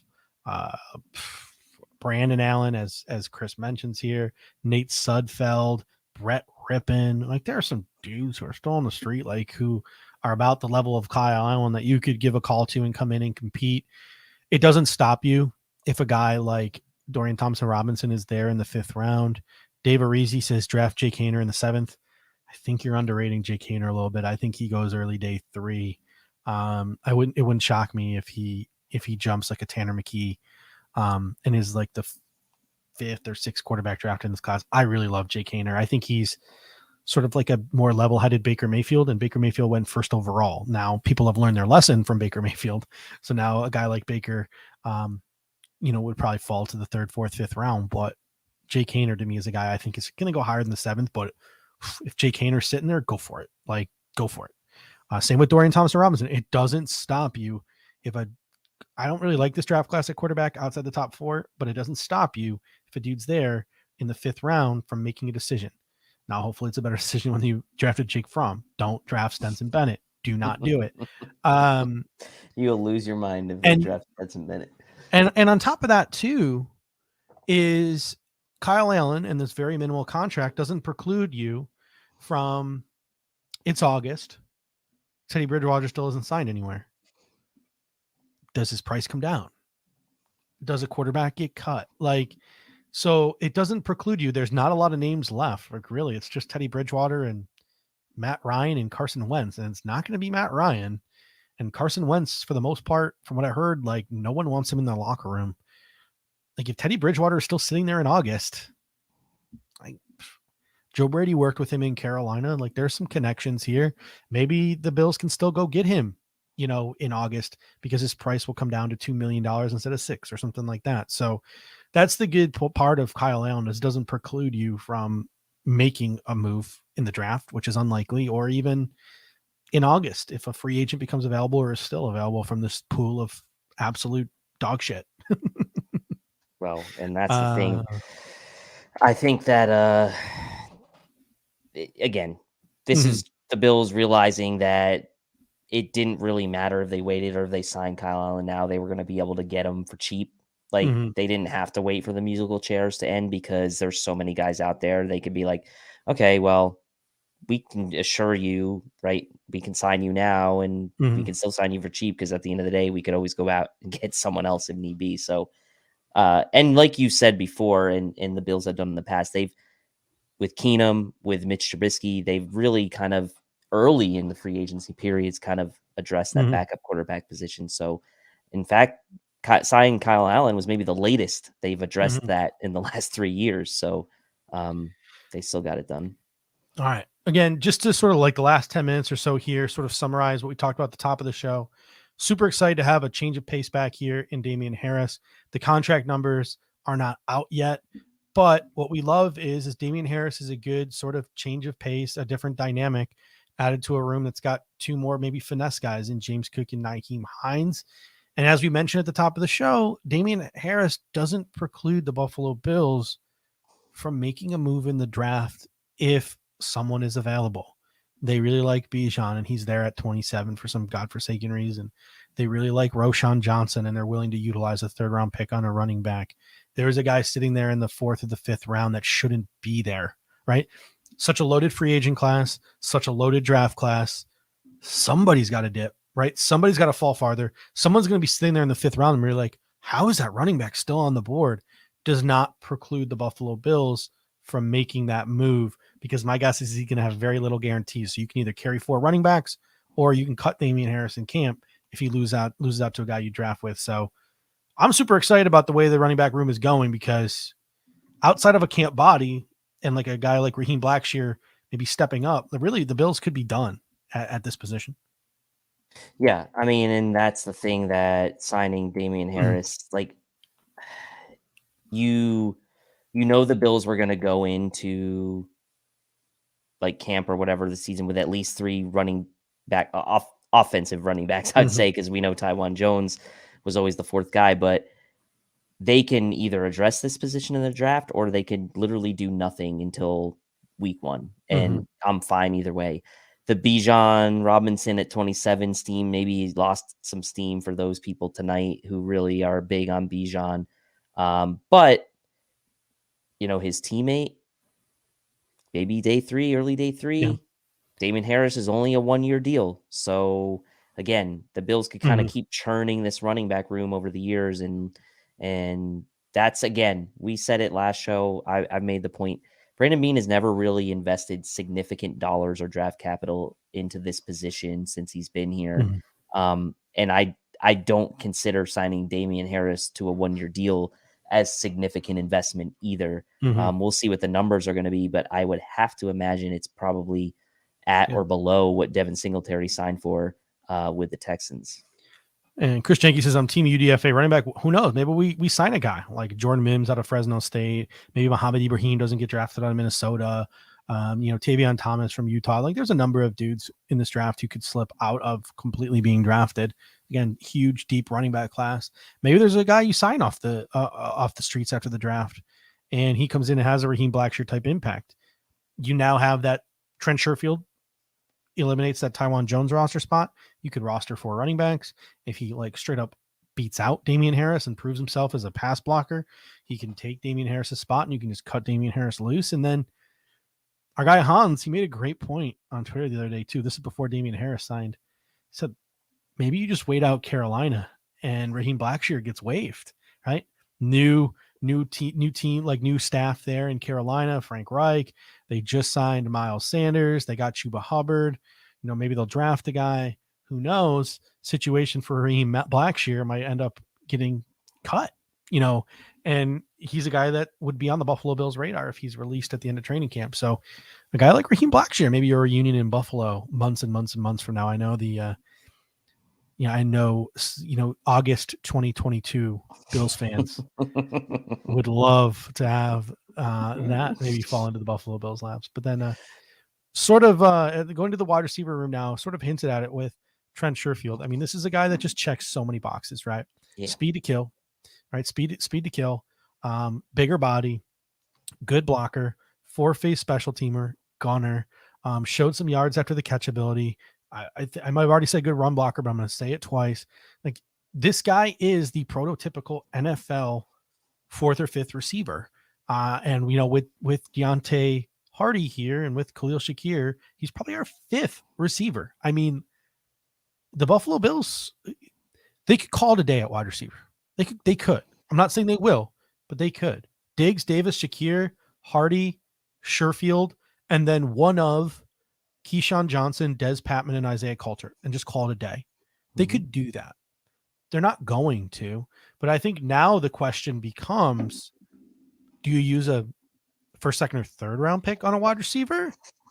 Or again, just like running back, someone's going to be sitting there in the 4th or the 5th round, like Khalil Shakir was last year, because this class isn't as top heavy as it was, but it's deeper than it was last year. There's going to be a guy sitting there in the 4th, 5th round where we're like, holy crap, I thought it would take a 2nd round pick to get him. I thought it would take a 3rd round pick to get him. There could be a guy sitting there in the 4th, 5th round. The Bills just play the waiting game and get the best of what is left and get what they need early and still get a wide receiver late-ish in the draft. And that may be what they end up having to do in this case because with the Sherfield signing, they do still have, obviously, Gabe Davis in the mix for this year. What happens beyond this year, we'll find out. But Diggs, Shakir needing to kind of maybe step up in this year. And you signed Hardy. So you've signed 2 veterans in free agency. You maybe have the room to bring in maybe another bottom-of-the-barrel veteran kind of heading into camp. We'll see. But at this point, if the Bills do take a wide receiver in the 1st round, it pretty much signifies that, like, hey, Spencer Brown's our dude. Terrell Bernard's probably our dude at middle linebacker, and we're going for just getting as many weapons around Josh as we can.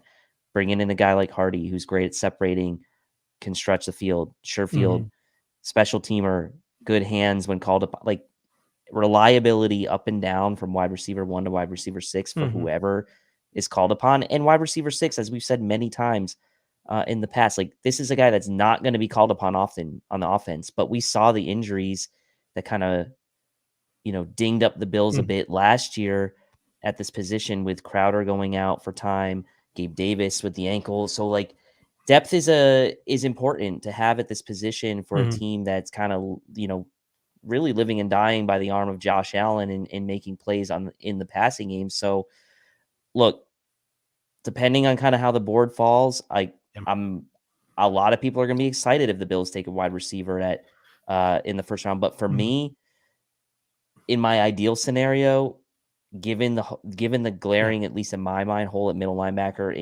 and potentially tackle, like I'm with you. Like some of these value guys that you can get maybe in the third round or fourth would kind of be where my sweet spot I think would end up. Yeah, because I mean, if you think about it, again, nothing the Bills have done so far would preclude them from taking Jackson Smith and Jigba if they have an opportunity, even if it's like a small trade up. Nothing would stop them from having to make that move. Nothing would stop the Buffalo Bills from drafting Zay Flowers if he's there for the Buffalo Bills. They can still make those moves and make that wide receiving core work out because nothing they did is that crazy. But I mean, I'm seeing some names here, right? Like someone said Cedric Tillman in the third round, sign me up. Chris Jenke says Jaden Reed in the fourth round. Cedric Tillman and Jaden Reed are my two guys this year in terms of like the draft. And everyone who knows me knows that like when I fall in love with a dude, I'm more than willing to overdraft them. I would take Jaden Reed or Cedric Tillman at pick 59. I would. So if we could get one of them in the third or one of them in the fourth, I will be jumping up and down on the live stream on draft night when we can pull the trigger on some of those guys, because to me, that'll be an absolute steal. But those are the things that might go on in the wide receiver market, because pick a flavor. Like there's all of them in the draft this year. I know the Buffalo Bills have met with Tank Dell.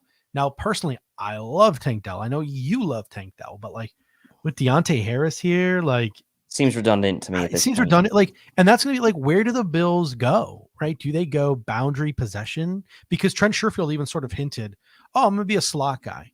And Brandon Beane said about Deontay Hardy, oh, he's going to be, the 4 inside outside flex. So you have Hardy, who's inside outside flex, Sherfield, who's mostly slot, Shakir, who we'd assume is mostly slot, but maybe we're wrong. Maybe Shakir moves out to a more boundary role this year. Gabe Davis is obviously mostly boundary. Stephon Diggs can move all around. Obviously, Gabe Davis can kick inside in the slot and run some verticals. But if you're looking for like a Cole Beasley type of slot, like, I don't know, is that what the Buffalo Bills are looking for? Are they looking for a guy to replace Gabe Davis next year? Because they're looking for a guy to replace Gabe Davis next year, it's Cedric Tillman.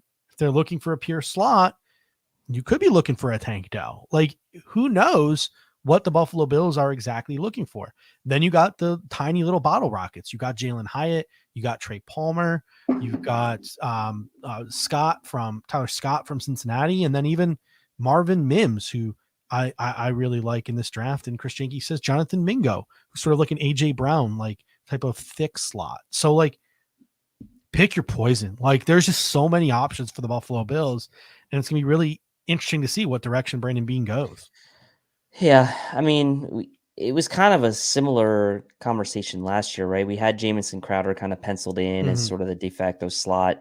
They drafted Shakir, who we thought was going to be kind of like the one. They were going to be like the ones splitting time at slot. We had Kumaro still, so we knew he was on the outside. For me, this year with Shakir coming in year 2, with signing of Sherfield, with Hardy there, but I know Hardy can play inside and outside. I'm looking more for, I guess maybe sort of that Gabe Davis type boundary guy for 2 reasons. One, because I think it adds to competition that we need another boundary guy. And 2, it gives you some insurance potentially if Gabe Davis is not here beyond 2023. And so, a couple of names that I threw out in a tweet earlier. I like Cedric Tillman, as you mentioned. I like Xavier Hutchinson.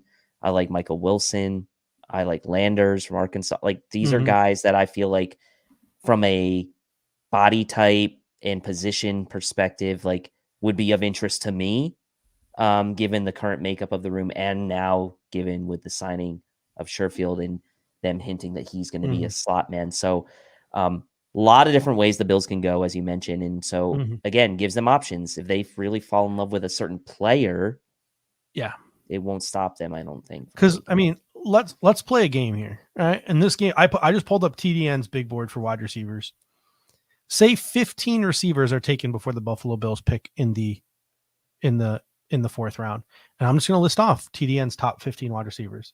Quentin Johnson, Jackson Smith and Jigba, Jordan Addison, Zay Flowers, Josh Downs, Jalen Hyatt, Marvin Mims, Cedric Tillman, Xavier Hutchinson, Jaden Reed, Rashee Rice, Kayshon Butte, Tyler Scott, Ronnie Bell, Tank Dell.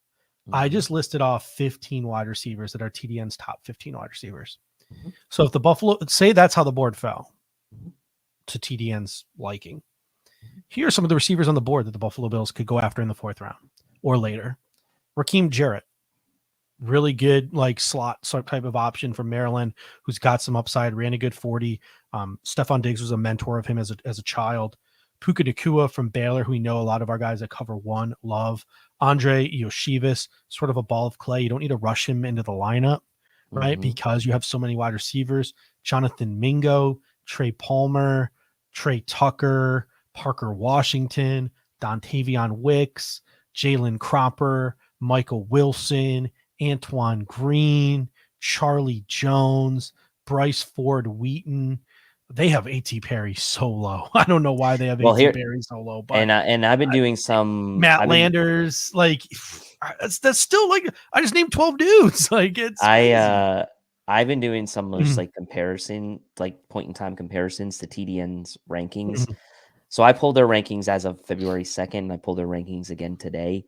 Yeah. On February 2nd, they had A.T. Perry down at 335. They now have him at 235. So they've moved him up 100 spots. Still only at 235, but they've moved him up 100 spots. Brett Coleman is all February. In on A.T. Perry. Brett Coleman's all in. Trey Tucker, they've moved up 123 spots. He was 267 on February 2nd, now 144. I know Joe's not with him, but Joe Marino's a big fan of Trey Tucker. He's a guy that he pointed out early on in the draft process as a guy that could fit the Buffalo Bills in like that slot role. But like there's like 12 dudes that I just named. And who knows? Maybe some of those 12 dudes that I named go earlier, and then some of those other names that are maybe finger quotes bigger slip back to the Buffalo Bills. So it like there are options. So if we don't get Zay Flowers or JSN in the 1st round, like, yeah, I love Cedric Tillman. Yeah, I love Jaden Reed, but like, it's not the end of the world if we wait until the 4th or the 5th round and just grab the best of what's left, because that allows us to take a offensive tackle, take an edge rusher, take a 1 tech, take a linebacker, like fill other needs. Not to mention another need. Last thing we're going to talk about here again, tight end. Now, I'm not about to go spend money in free agency on the tight end, but Quentin Morris and Zach Davidson could use some competition. We were having this conversation in the Cover One group chat today. Like Ken Dorsey and Mike Shula used 12 personnel a ton back in their Carolina days. Who knows? Maybe they want to bring some, maybe not go all in, but bring some of that back. And they like Quentin Morris, but don't feel comfortable going 12 personnel with Quentin Morris. Guys like Zach Kuntz, guys like Luke Schoonmaker, they could be legitimate options for the Buffalo Bills starting in the 3rd round. Yeah, I like Sam Laporta a lot too. If he can make it to the 4th round, I mean, he's probably going to be a 3rd rounder. But I took him in the 2nd round of my mock draft 1.0. He's sneaking up. Kuntz is always usually available. Yeah. Kuntz would probably be the sweet spot, I guess, if you're talking about like 4th round, like early day 3 type of guy. But Schoonmaker is having a Dawson Knox like testing season. Like he's just testing off the charts. I think he's legitimate day 2 prospect now. Yeah, and TDN has not really adjusted their rankings on Luke Schoonmaker. They've had maybe a couple men down. They might be a couple men down there over the draft network. But they have adjusted a bunch of rankings, right? I mean, I'm seeing a lot of people talking about Darnell Washington at 27 now too. I'm not about to go that far, but they actually have him lower now than they did in February. They had him at 25th.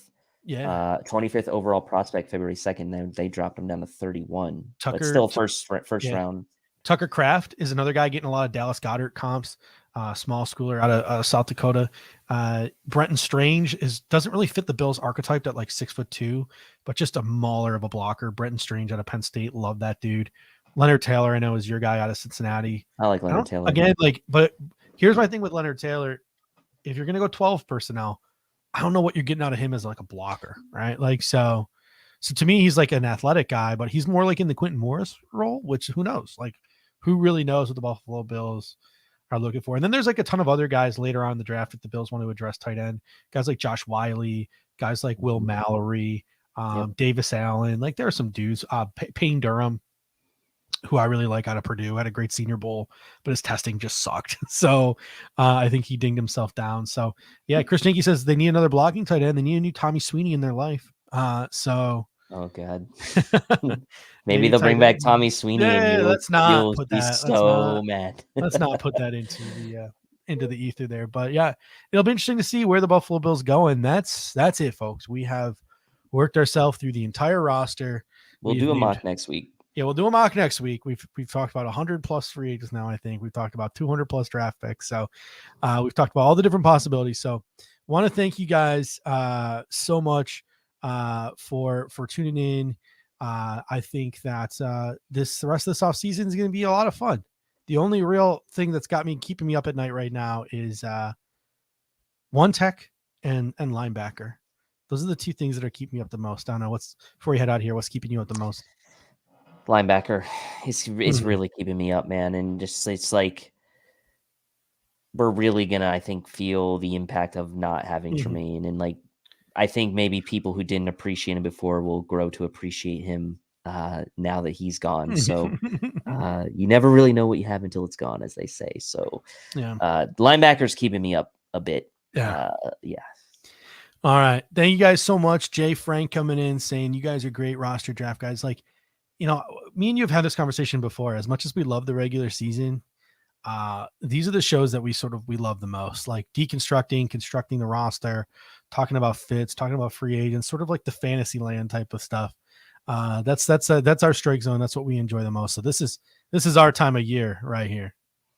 Yeah. Leading up to the draft, this next month is going to be, it's going to be really exciting for us. We're going to pretty much go through from now until the draft. Like, we're going to cover the draft almost exclusively. We'll be doing mocks like we do at the end of every show. We'll be doing a lot of cool draft stuff, putting mock drafts out on Twitter and things like that for you guys to comment on. So really fun part of the year for us personally. Yeah. And I've been sort of doing my office is like permanent now. Like, this is like a permanent structure. So previous to this, I'd always been folding all of this stuff up, putting it in a closet and putting it back out. So now I have a permanent structure here in this corner of our guest room. So I'm going to be doing a lot more pop-up shows over the course of the next month or so too. Like, I already did a mock draft 1.0. So I might be doing some random pop-up shows over the course of the next month, things where I'm just like, hey, I'm bored. I'm going to do a pop-up show, or I'm going to do a mock draft here, or things like that. So I'll be doing a couple of pop-up shows over the course of the next month as well. All leading up to those 3 days, in April, 3 days at the end of April, the XFL semifinals. No, I'm kidding. I forgot to say that with the running backs too. I was a big Abram Smith fan and a big Brian Hill fan, but we just filled the running back hole with Damien Harris. But hey, if the Bills don't like any UDFA running backs out there, Abram Smith, Baylor, disrespected by the Saints, cut last year, blown up the XFL. He's a guy I really like. But ladies and gentlemen, thank you guys so much. And until next time, go Bills. Go Bills.